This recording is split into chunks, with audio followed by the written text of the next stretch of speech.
Hello, c'est Eve Dumont. Bienvenue dans Feel Good, tes 10 minutes hebdomadaires pour t'aider à trouver ton équilibre et te sentir bien dans ton corps et dans ta tête. Je suis psychomotricienne et mannequin et je suis surtout passionnée par les liens entre le corps et l'esprit. Donc je te partage chaque lundi des astuces, de la motivation et des techniques minimalistes à mettre en place dès aujourd'hui pour améliorer ton bien-être et ton dev perso. Alors réserve les prochaines minutes comme un moment juste pour toi. Et c'est parti pour l'épisode du jour. J'espère que tu vas bien et que tu es en forme. Dans cet épisode, on va parler de confiance en soi. Et à la fin de l'épisode, je t'aurai partagé 3 clés très importantes sur la confiance en soi qui vont te permettre de voir les choses différemment si aujourd'hui ça t'arrive assez souvent dans ton quotidien d'avoir l'impression que tu manques de confiance en toi, d'avoir l'impression que tu te trouves nul, d'avoir l'impression que en fait toutes ces pensées un peu négatives vis-à-vis de toi-même t'empêchent de faire des choses ou bien occupent une grosse partie de ton esprit et peuvent parfois te déprimer, même si de l'extérieur t'es genre yes tout va bien, poker face, et à l'intérieur en fait c'est des montagnes russes émotionnelles avec des pensées telles que je suis pas assez bien, je vais jamais y arriver, pourquoi tout le monde a l'air d'y arriver sauf moi, qu'est-ce qui va pas chez moi, enfin bref. J'ai donc 3 clés que je voudrais te partager. Et je me suis dit que ça serait assez cool de te les partager dans un format qui change un peu d'habitude, un format assez vivant. Je vais te les partager au travers d'histoires de vie. Car en fait, pour te remettre un petit peu le contexte, cette semaine on a fait une journée de formation et de coaching au Studio Six. Et donc il y a une dizaine de personnes, de femmes qui sont venues, qui sont en reconversion professionnelle et qui sont venues, nous on leur a appris en gros à utiliser Instagram pour leur business. Mais évidemment, dès qu'on parle de business, dès qu'on parle de reconversion et dès qu'on parle d'Instagram, c'est-à-dire de communication, de parler de soi, de parler de son projet, on en vient très vite à des questions autour du développement personnel et autour de la confiance en soi. Et donc, chacune de ces femmes est arrivée à la formation avec une problématique différente, une histoire différente. Et en fait, au travers de la journée de coaching, on est venu souligner leurs forces à chacune, leurs particularités à chacune. Et ça leur a permis de prendre conscience qu'en fait, elles avaient déjà tout en elles pour avoir confiance en elles. Et c'est ça que je vais te partager aujourd'hui. Donc, attaquons tout de suite avec Clémence. Je garde son prénom anonyme, c'est un nom inventé, mais voilà. Imaginons Clémence. Donc Clémence, c'est une femme qui travaillait dans le pôle administratif d'une grosse boîte.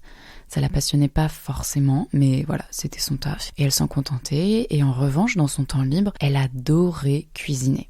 Elle adorait cuisiner à tel point que c'est devenu sa passion, son moment de réconfort quand elle était en stress, mais aussi son moment de plaisir. Elle adorait partager ça avec ses amis, sa famille, et de fil en aiguille, Clémence, elle est devenue un peu la référence cuisine de son entourage. Donc dès qu'il y avait un anniversaire, dès qu'il y avait une soirée, on pensait à elle en lui disant « Clémence, s'il te plaît, tu ferais un gâteau, tu viendrais cuisiner ceci, cela, etc. » Puis un jour, elle a un pote qui travaillait dans l'événementiel qui a eu besoin de quelqu'un pour venir remplacer un cuisinier. Et là, Clémence, elle s'est proposée.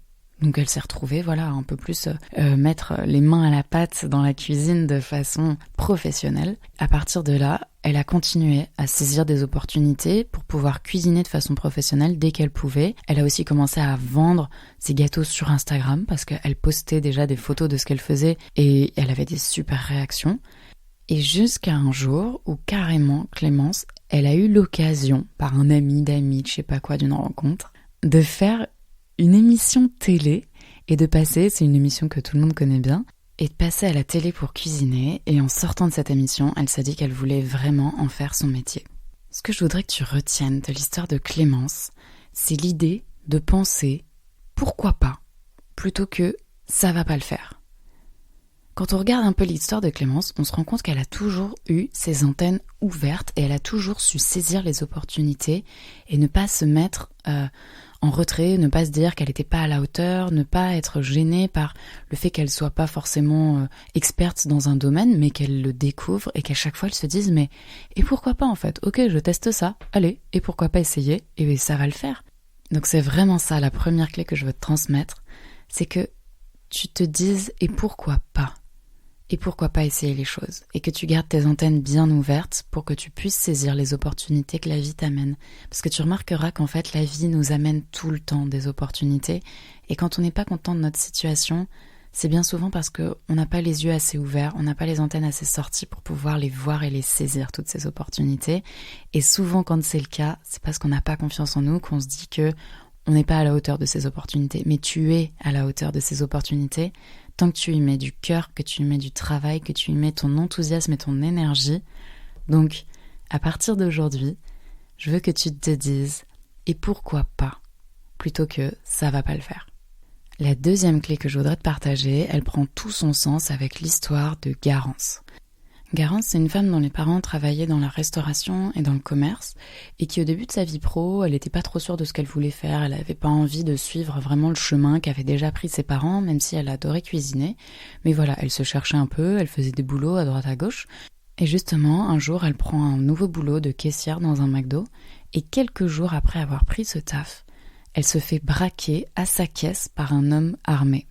Et à ce moment-là, Garance, elle a vraiment cru qu'elle allait mourir et en fait, ça a brisé quelque chose en elle et en même temps, ça a révélé quelque chose en elle.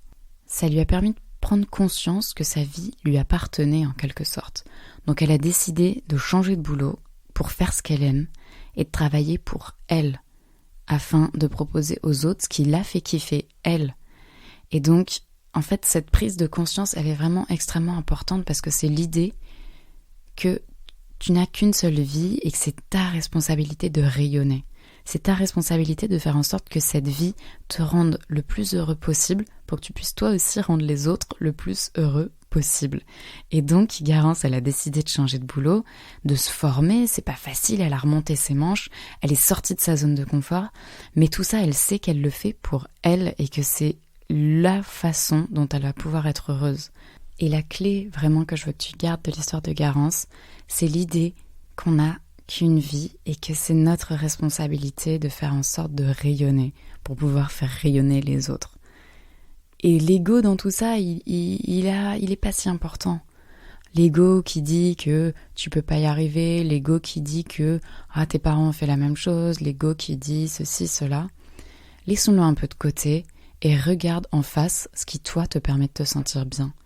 Et fonce dans la direction dans laquelle tu te sens bien, dans laquelle tu te sens aligné. Et fonce même quand c'est difficile. Souviens-toi, dans ton cœur, pourquoi tu fais ça. Et pour la dernière clé, je vais te parler de l'histoire de Madeleine. Madeleine, c'est une femme qui vient du Venezuela. Et quand elle était là-bas, on lui a toujours dit qu'elle pourrait pas trop vivre de sa cuisine, de sa passion. Puis un jour, elle a un ami qui partait en Islande et elle est partie avec lui. Donc quand même, gros gap. Il faut oser partir du Venezuela, arriver en Islande sans parler la langue, ni quoi que ce soit, sans être sûr d'avoir un travail, ni rien, parce que son ami lui avait dit, oui, t'as qu'à venir, elle y allait, mais je veux dire, elle n'était pas experte en cuisine là-bas, etc. Et justement, arrivée en Islande, les choses n'ont pas été si faciles, déjà pour trouver un logement, pour apprendre à parler un peu l'anglais, et surtout, tout le monde disait, non, mais t'as une façon de cuisiner qui est pas européenne, ça convient pas, tes pâtisseries, ça le fait pas, etc. Et en fait, Madeleine, elle a jamais abandonné. Elle a continué à se former. Là, quand elle est venue à la formation, elle parlait anglais, mais super bien, alors que ça faisait pas si longtemps qu'elle a bougé en Islande. Et en fait, elle continue de se former, d'apprendre des nouvelles techniques. Et là, elle est en train de créer, justement, une méthode de cuisine qui mélange la cuisine d'Amérique du Sud et une cuisine plus européenne à laquelle elle est en train de se former. Et ça crée des mélanges incroyables qui rencontrent beaucoup de succès. Et là, je te résume tout ça rapidement. Mais Madeleine, quand elle nous en a parlé, on a vu que ça a pris du temps, qu'elle a dû mettre un pas après l'autre, et qu'elle a dû garder confiance, qu'elle a dû garder de l'espoir, et qu'elle a dû s'accrocher, même quand tout le monde lui disait que, en gros, elle avait rien à faire là, que c'était pas sa place, qu'elle pourrait pas y arriver. Mais dans ce moment-là, Madeleine, elle a été assez forte pour ne pas être découragée par tout ça, et pour vraiment se concentrer sur le pas d'après qu'elle devait faire. Un pas après l'autre. Et comme ça, on avance. Elle avance et elle avance. Et donc la clé que je voudrais partager, c'est un peu la métaphore de l'Everest en quelque sorte. Et c'est de toujours garder en tête que quand tu veux réaliser quelque chose, admettons donc que tu veuilles grimper l'Everest, c'est bien de savoir vers où tu veux aller. Mais si tu restes focus dès le départ à te dire « punaise, c'est tout là-haut que je dois aller », c'est hyper décourageant. Et tu vas jamais réussir à faire le premier pas. Alors que si simplement tu dis « ok, on vise l'Everest, bon maintenant… » j'arrête de penser au sommet de l'Everest et je pense à moi, la prochaine action que je dois faire, qu'est-ce que c'est ? C'est juste de mettre un pas devant l'autre. Et ça, c'est simple. Ça, tu peux le faire. Ça, t'as complètement les capacités de le faire aujourd'hui. Et vraiment, c'est ça qu'il faut que tu retiennes. C'est que pour avoir confiance en toi, pour croire en toi, c'est bien d'avoir des grands objectifs, mais c'est aussi très important de faire la méthode du pas après l'autre, la méthode des petits pas, la méthode d'avancer à ton rythme sans te mettre la pression, en gardant en tête ton objectif, mais en sachant que ce qui compte aussi et surtout, c'est l'instant présent. Et peut-être que dans ton ascension sur l'Everest, finalement, tu vas à un moment trouver une petit bout de montagne avec des moutons et tu vas avoir envie de construire ici une petite cabane où tu vas élever des moutons et peut-être que c'était ça finalement le voyage que tu avais besoin de vivre et que c'est ça la meilleure destination que tu pouvais atteindre. Ok ? Donc garde bien en tête que c'est important d'avoir des grands objectifs, de l'ambition, mais qu'il ne faut pas que ces grands objectifs viennent te mettre la pression. Donc vraiment, ensuite, tu changes de focale et tu reviens sur des choses à ta hauteur de aujourd'hui que tu peux réaliser sans te mettre la pression, sans te dire que tu ne vas jamais y arriver. Voilà, utilise vraiment cette méthode du pas après l'autre. Voilà pour ces 3 clés, ces 3 histoires. Et la morale de tout ça que je voudrais vraiment que tu retiennes, c'est que dans la vie, il y a toujours plusieurs façons de voir les choses. C'est le fameux verre à moitié plein ou à moitié vide. Et ce qui va faire que tu regardes les choses de façon plus ou moins positive, c'est ce sur quoi tu portes ton attention et ce que tu te dis dans ta tête. Donc, si à partir de cet épisode de podcast, tu retiens bien de penser « et pourquoi pas ?» plutôt que « ça va pas le faire », de penser aussi que c'est ton droit et ta responsabilité de faire des choses qui te permettent de rayonner et ensuite d'être résilient dans ces choses-là, de t'en donner les moyens, mais que tu as entièrement le droit et la légitimité à essayer de construire ton bonheur en fait. Et que dans cette construction de ton bonheur, il faut bien faire un pas après l'autre et ne pas essayer tout de suite de gravir l'Everest en une journée.